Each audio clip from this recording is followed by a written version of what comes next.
जी, आज 17 जुलाई ज़िमनी इंतखाबात का रोज़ है, इलेक्शंस का रोज़ है और आज सुबह से ही तमाम पोलिंग स्टेशंस में पोलिंग का अमल का जो है वो आगाज़ हो चुका है। लोग आ रहे हैं गाए बगाए और अपना वोट कास्ट कर रहे हैं। याद रहे कि दो बड़े नाम, दो बड़े उम्मीदवार पाकिस्तान मुस्लिम लीग नून की जानिब से मोहम्मद सलमान नईम और पाकिस्तान तहरीक-ए-इंसाफ की जानिब से मखदूम ज़ैन हुसैन कुरैशी के दरमियान सख्त और कांटेदार मुकाबला है।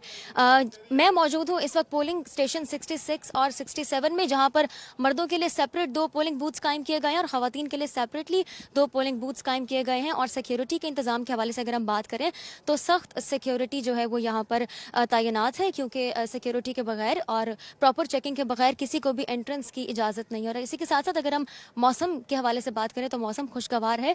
किसी भी अभी तक कोई ऐसा हमें मामला देखने को नहीं मिला कि जिससे हम कह सकें कि कोई चीज़ प्रॉब्लमेटिक है या लोगों को किसी मुश्किल का सामना करना पड़ रहा है। पोलिंग स्टेशन 66 और 67 में जो मैं मौजूद हूँ, खवातीन और मर्द हजरात दोनों बड़ी तादाद में यहाँ पर आ रहे हैं और सुबह से ही पोलिंग का अमल जारी है। पुराना शुजाबाद रोड ये इलाका है और डिप्टी डायरेक्टर ज़राअत का ये ऑफिस है। यहाँ पर गाहे बगाहे लोग आ रहे हैं और अपना वोट कास्ट कर रहे हैं। जी।